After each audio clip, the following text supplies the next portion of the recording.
Wakil Ketua DPRD Sulawesi Selatan Nikmatullah RB angkat bicara soal aksi ugal-ugalan yang dilakukan putranya di Jalan Raya Kota Makassar hingga viral di media sosial.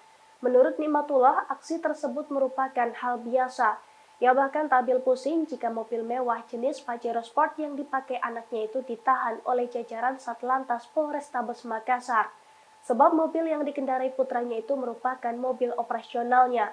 Dalam keterangannya pada Senin 7 Agustus 2023, Nikmatullah juga mengungkap alasan sang putra mengendarai mobil secara ugal-ugalan, di mana menurutnya saat itu putranya terburu-buru kembali ke rumah karena diminta untuk membeli nasi kucing.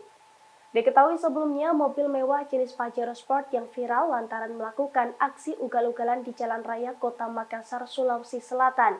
Mobil tersebut melaju kencang sembari menyalakan strobo dan melaju dengan zigzag. Namun saat ini polisi telah mengamankan pengemudi.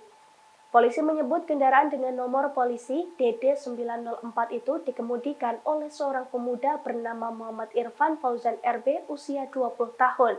Pengemudi Pajero Sport viral itu bakal dikenakan dengan pasal 287 dan pasal 283. Selain itu, polisi juga akan mengenakan sanksi denda senilai 1 juta.